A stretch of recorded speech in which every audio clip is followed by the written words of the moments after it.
ಕಾಂಗ್ರೆಸ್ ಪಕ್ಷದಲ್ಲಿ ಎರಡು ಬಣಗಳ ನಡುವಿನ ದಂಗಲ್ ನಾವು ನೋಡಿದ್ವಿ. ಇನ್ನು ರಾಜ್ಯ ಹಾಗೂ ಕೇಂದ್ರ ಸರ್ಕಾರಗಳ ಮಧ್ಯೆ ಮೆಟ್ರೋ ದಂಗಲ್ ಜೋರಾಗಿದೆ. ದರ ಏರಿಕೆ ನಿರ್ಧಾರ ನಮ್ಮದಲ್ಲ ಅಂತ ಬಿಜೆಪಿ ಹೇಳ್ತಾ ಇದೆ. ಕಾಂಗ್ರೆಸ್ ಕೂಡ ಇದೇ ಮಾತು ಹೇಳ್ತಾ ಇದೆ. ಕೇಂದ್ರ ಸಚಿವರ ಮಧ್ಯಪ್ರವೇಶದಿಂದ ಮೆಟ್ರೋ ದರ ಏರಿಕೆಗೆ ತಡೆ.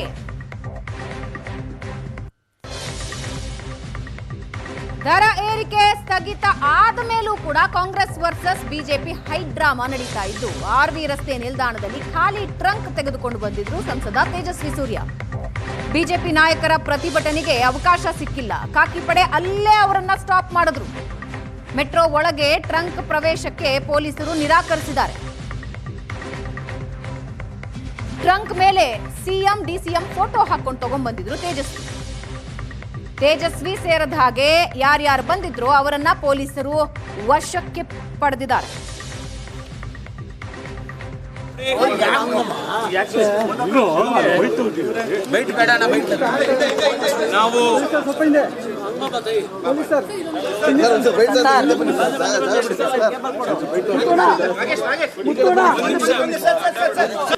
ನೋಡಿ ನಾವು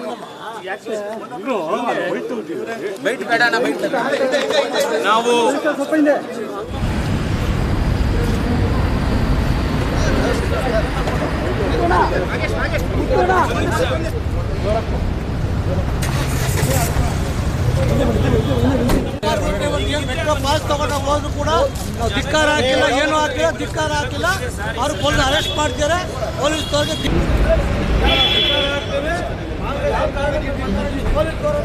ಸಪೋರ್ಟ್ ಮಾಡ್ತಾ ಇದ್ದೀರಾ. ನಾವು ಮೆಟ್ರೋ ಹೋಗೋದಕ್ಕೆ ಯಾರು ಕೊಟ್ಟಿಲ್ಲ ನೀವು.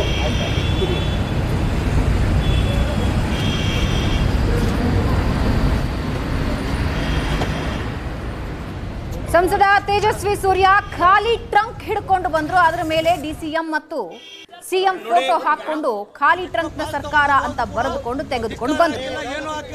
ನಾನು ಏರ್ಪೋರ್ಟ್ ಹೋಗ್ತಾ ಇದ್ದೀನಿ, ಮೆಟ್ರೋದಲ್ಲಿ ಹೋಗೋಕೆ ಟ್ರಂಕ್ ತಗೊಂಡು ಬಂದಿದ್ದೀನಿ, ಯಾಕೆ ತಡೀತಾ ಇದ್ದೀರಾ ಅಂತ ತೇಜಸ್ವಿ ಪ್ರಶ್ನೆ ಮಾಡಿದ್ರು. ಒಳಗಡೆ ಹೋಗೋದಕ್ಕೆ ಪೊಲೀಸರು ಬಿಡ್ಲಿಲ್ಲ. ಜೊತೆಗೆ ಶಾಸಕ ರಾಮಮೂರ್ತಿ ಮತ್ತು ಸಂಸದ ತೇಜಸ್ವಿ ಸೂರ್ಯನ ಪೊಲೀಸರು ವಶಕ್ಕೆ ಪಡೆದ್ರು. ಸರ್ಕಾರದ ಖಾಲಿ ಟ್ರಂಕ್ ತೆಗೆದುಕೊಂಡು ಹೋಗ್ತಾ ಇದ್ದೀನಿ, ದುಡ್ಡಿಲ್ಲ, ಪ್ರಯಾಣಿಕರಿಂದ ತಗೊಳ್ಳಿ ಅಂತ ರಾಜ್ಯ ಸರ್ಕಾರ ಮೆಟ್ರೋಗೆ ಹೇಳಿದೆ. ಸರ್ಕಾರ ಬಿಎಂಆರ್ಸಿಎಲ್ಗೆ ಶಾಡೋ ಕ್ಯಾಶ್ ಕೊಡಬೇಕು. ಕೇಂದ್ರ ಸರ್ಕಾರದ ನಿರ್ದೇಶನ ಬಂದ ಮೇಲೆ ತಾತ್ಕಾಲಿಕ ತಡೆ ನೀಡಿದ್ದಾರೆ. ಪಾರ್ಲಿಮೆಂಟ್ ನಲ್ಲಿ ಪ್ರಸ್ತಾವನೆ ಮಾಡೋದಕ್ಕೆ ಇವರು ಬಿಡ್ತಾ ಇಲ್ಲ ಅಂತ ಆರೋಪಿಸಿದ್ದಾರೆ.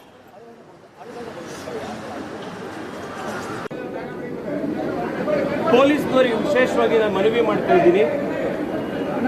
ಇದು ಧರಣಿ ಅಲ್ಲ, ಮುಷ್ಕರ ಅಲ್ಲ. ನಾನು ಏರ್ಪೋರ್ಟಿಗೆ ಹೋಗೋದಿದೆ, ಇವತ್ತು ಪಾರ್ಲಿಮೆಂಟಿಗೆ ಹೋಗೋದಿದೆ. ನಾನು ಈ ಮೆಟ್ರೋದಲ್ಲಿ ನ್ಯಾಷನಲ್ ಕಾಲೇಜ್ ಬಸವನಗುಡಿ ತನಕ ಮೆಟ್ರೋದಲ್ಲಿ ಹೋಗ್ತಾ ಇದ್ದೀನಿ, ಟಿಕೆಟ್ ತಗೊಂಡಿದ್ದೀನಿ. ದಯವಿಟ್ಟು ತಾವ್ಯಾರು ಕೂಡ ಅದಕ್ಕೆ ಅಡ್ಡ ಬರಬಾರ್ದು. ಮೆಟ್ರೋದಲ್ಲಿ ಪ್ರಯಾಣಿಕರಿಗೆ ಯಾವ ರೀತಿ ಟ್ರಾವೆಲ್ ಮಾಡಕ್ಕೆ ಅವಕಾಶ ಇದೆಯೋ ನಮಗೂ ಅದೇ ರೀತಿ ಟ್ರಾವೆಲ್ ಮಾಡಕ್ಕೆ ಅವಕಾಶ ಇದೆ. ಒಂದು ಖಾಲಿ ಟ್ರಂಕ್ ಇಟ್ಕೊಂಡು ಹೋಗ್ತಾ ಇದ್ದೀನಿ. ಯಾವ ಕಾನೂನಲ್ಲಿ ತಪ್ಪಿದೆ? ಖಾಲಿ ಟ್ರಂಕ್ ಯಾಕೆ ತಗೊಂಡು ಹೋಗಬಾರ್ದು? ರಾಜ್ಯ ಸರ್ಕಾರದ ಪ್ರತಿನಿಧಿತ್ವದ ರೀತಿ ಖಾಲಿ ಟ್ರಂಕ್ ತಗೊಂಡು ಹೋಗ್ತಾ ಇದೀವಿ ಅಷ್ಟೇ. ಇದರಲ್ಲಿ ಏನೂ ಇಲ್ಲ, ದಯವಿಟ್ಟು ನೀವೇ ನೋಡ್ಬಿಡಿ. ಏನೂ ಇಲ್ಲ, ನಮ್ಮ ರಾಜ್ಯ ಸರ್ಕಾರ ತರ ಖಾಲಿ ಟ್ರಂಕ್ ಏನೂ ಇಲ್ಲ. ಇದರಲ್ಲಿ ಎರಡಿದೆ ಅಷ್ಟೇ. ಒಂದೇನು ಅಂದ್ರೆ ಏನೂ ಇಲ್ಲ ಸರ್, ಕಾಂಗ್ರೆಸ್ ಸರ್ಕಾರ ತರ ಖಾಲಿ ಟ್ರಂಕ್ ಏನೂ ಇಲ್ಲ.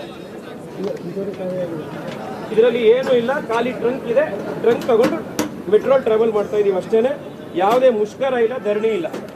ಈಗ ಇನ್ನೊಂದು ವಿಷಯ, ಇವಾಗ ಫಸ್ಟ್ ಆಫ್ ಆಲ್ ಈ ಖಾಲಿ ಟ್ರಂಕ್ ಅಂತ ನಾವೆಲ್ಲ ಹೇಳಿರೋದು, ರಾಜ್ಯ ಸರ್ಕಾರನೇ ಫೇರ್ ಫಿಕ್ಸೇಷನ್ ಕಮಿಟಿ ಎದುರುಗಡೆ ಹೇಳಿದ್ದಾರೆ. Given the present financial position of government of Karnataka, state government may not continue to provide shadow cash budgetary support to metro ಅಂತ ಹೇಳಿದ್ದಾರೆ.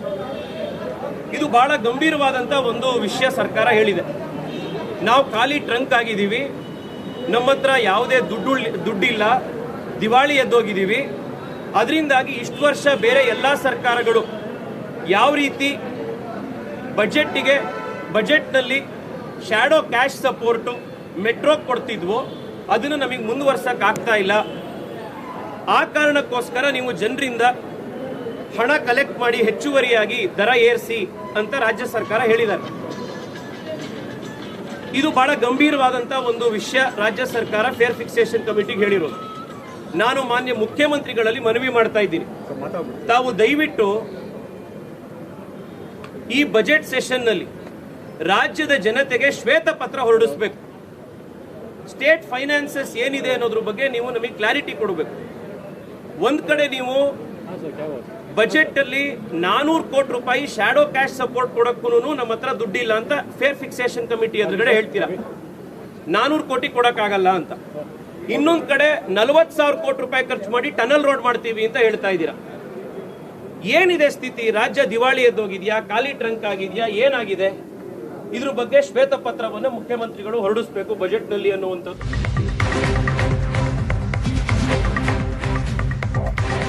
ಟಿಕೆಟ್ ದರ ಏರಿಕೆ ಮಾಡಿ ಕಾಂಗ್ರೆಸ್ ಬಾಯ್ ಬಡ್ಕೋತಾ ಇದೆ. ಎಂಡಿ ನೇಮಿಸೋದು, ಟೆಂಡರ್ ಕರೆಯೋದು ಯಾರು ಹೇಳಿ ಅಂತ ಆರ್ ಅಶೋಕ್ ವಾಗ್ದಾಳಿ ನಡೆಸಿದ್ದಾರೆ. ಇದರ ಜೊತೆಗೆ ವರ್ಷದಲ್ಲಿ 2 ಬಾರಿ ಮೆಟ್ರೋ ದರ ಏರಿಕೆ ಮಾಡಿದ್ದಾರೆ ಅಂತ ಪ್ರತಾಪ್ ಸಿಂಹ ಆಕ್ರೋಶ ವ್ಯಕ್ತಪಡಿಸಿದ್ದು, ಮೆಟ್ರೋ ಎಕ್ಸಿಕ್ಯೂಷನ್ ಕೇಂದ್ರದ್ದು ನಿರ್ವಹಣೆ ರಾಜ್ಯದ್ದು ಅಂತ ಸಂಸದ ಡಾಕ್ಟರ್ ಮಂಜುನಾಥ್ ಹೇಳಿಕೆ ಕೊಟ್ಟಿದ್ದಾರೆ. ಬಿಜೆಪಿ ನಾಯಕರು ಕಾಂಗ್ರೆಸ್ ಸರ್ಕಾರದ ವಿರುದ್ಧ ಹರಿಹಾಯ್ದಿದ್ದಾರೆ. ಯಾರ್ಯಾರು ಏನೇನು ಹೇಳಿದ್ದಾರೆ ನೋಡಿ ಅಂತ ಬಾಯ್ ಬಡ್ಕೊಂಡ್ರಲ್ಲ. ಈಗ ಬೆಲೆ ಏರಿಕೆ, ಮೆಟ್ರೋ ಬೆಲೆ ಏರಿಕೆ ಮಾಡಿರೋದನ್ನ ಹೇಗೆ ಸಮರ್ಥನೆ ಮಾಡ್ತೀರಾ? ಅವ್ರನ್ನ ನೇಮಕ ಮಾಡಿರೋದು ಯಾರು? ನೀವೇ. ಏರಿಕೆ ಮಾಡಿರೋದು ಅವರೇ. ಇವತ್ತು ಬಾಯ್ ಬಡ್ಕೊಂತವ್ರಲ್ಲ, ಡಬಲ್ ಅಂತ ಬಡ್ಕೊಂತ ಇದ್ದಾರೆ. ಅವರೇ ಡಿಸಿಷನ್ ತಗೊಂಡು ಅವರೇ ಏರಿಸ್ಬಿಡ್ತಾರೆ. ಕೇಂದ್ರ ಸರ್ಕಾರದ ಪಾತ್ರ ಏನು ಹೇಳಿ? ಕಾಂಗ್ರೆಸ್ ಮುಖ್ಯಮಂತ್ರಿಗಳು ಹೇಳಿ.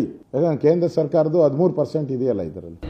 ಮೆಟ್ರೋ ಪ್ರಯಾಣ ದರವನ್ನು ಯದ್ವಾತದ್ವಾ ಏರಿಸಿರುವುದರ ವಿರುದ್ಧವಾಗಿ ಸತತವಾಗಿ ಧ್ವನಿ ಎತ್ತ ಬಂದು ತಾಳ್ಮೆಯನ್ನ ಪರೀಕ್ಷೆನ ಈ ಸರ್ಕಾರ ಮಾಡ್ತಾ ಇದೆ. ಇದನ್ನು ಇನ್ನು ಮುಂದೆ ನಾವು ತಡ್ಕೊಳಕ್ಕಾಗಲ್ಲ ಅಂತ ಹೇಳಿ ಅದಕ್ಕೆ ಪ್ರತಿರೋಧವನ್ನು ಒಡ್ಡಿ ಹೋರಾಟವನ್ನು ಮಾಡಿ BMRCL ಅವರು ಅದರ ದರವನ್ನು ಏನು 5% ಹೆಚ್ಚಳ ಮಾಡಿದ್ರು ಅದನ್ನು ತಡೆ ಹಿಡಿಯುವಲ್ಲಿ ತೇಜಸ್ವಿ ಸೂರ್ಯ ಅವರು ಸಫಲರಾಗಿದ್ದಾರೆ. ಒಂದು ಒಳ್ಳೆ ಹೋರಾಟವನ್ನು ಮಾಡಿದ್ದಾರೆ. ಮೆಟ್ರೋದ ಅಭಿವೃದ್ಧಿಗೆ ಕೇಂದ್ರ ಸರ್ಕಾರದ ಸ್ಪಂದನೆಯನ್ನು ಕೊಡಿಸೋದ್ರ ಜೊತೆಗೆ ರಾಜ್ಯ ಸರ್ಕಾರ ಬಜೆಟರಿ ಸಪೋರ್ಟ್ ನ ಕೊಡದಲ್ಲೇ ಪ್ರಯಾಣಿಕರ ಮೇಲೆ ಬರ ಎಳಿತಾ ಇರುವಂತಹ ಒಂದು ಧೋರಣೆ ವಿರುದ್ಧನೂ ಕೂಡ ಜನರ ಪರವಾಗಿ ನಿಂತು ಹೋರಾಟವನ್ನು ಮಾಡಿ ನ್ಯಾಯ ಕೊಡಿಸೋ ಕೆಲಸ ಮಾಡಿದ್ದಾರೆ. ಖಾಲಿಯಾಗಿ ಇವತ್ತು ಅಭಿವೃದ್ಧಿ ಕಾರ್ಯಕ್ಕೆ ಕಾಸು ಕೊಡ್ಲಿಕ್ಕೂ ನಿಮ್ಮ ಹತ್ರ ಇಲ್ದಂತ ಒಂದು ಪರಿಸ್ಥಿತಿ ಬಂದಿದೆ. ಈಗ ಮೆಟ್ರೋ ಎಕ್ಸಿಕ್ಯೂಷನ್ ಇರೋ ತನಕ ಕಂಪ್ಲೀಟ್ ಕೇಂದ್ರ ಸರ್ಕಾರದ ಜವಾಬ್ದಾರಿ. ಎಕ್ಸಿಕ್ಯೂಷನ್ ಆಗಿ ಅದರ ರನ್ನಿಂಗ್ ಶುರು ಆದ್ಮೇಲೆ ಅದರದ್ದು ಮೇಂಟೆನೆನ್ಸು, ಅದರದ್ದು ಅಡ್ಮಿನಿಸ್ಟ್ರೇಷನ್ನು ಎಲ್ಲ ರಾಜ್ಯ ಸರ್ಕಾರಕ್ಕೆ ಬರುತ್ತೆ. ಅಂದರೆ ಈ ಹೈಕ್ ಆಗಬೇಕು ಅಂತ ಪ್ರಪೋಸಲ್ ಕಳಿಸಿದ್ರೆ ಅದು ಹೈಕ್ ಆಗುತ್ತೆ.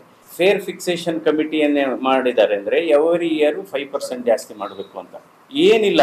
ನಮ್ಮ ರಾಜ್ಯ ಸರ್ಕಾರದಿಂದ ಒಂದೇ ಒಂದು ಲೆಟರ್ ಬೈ ಫ್ಯಾಕ್ಸೋ ಅಥವಾ ಮೇಲೋ ನಾವು ಇದು ಕೇಂದ್ರ ಈ ಬೋರ್ಡ್ ಏನಿದೆ, BMRCL ಬೋರ್ಡ್ ಏನಿದೆ, ಇದನ್ನ ಹೋಲ್ಡ್ ಮಾಡಿ ಅಂತ ಒಂದು ಲೆಟರ್ ಹೋದ್ರೆ 2 ನಿಮಿಷಕ್ಕೆ ಹೋಲ್ಡ್ ಆಗುತ್ತೆ.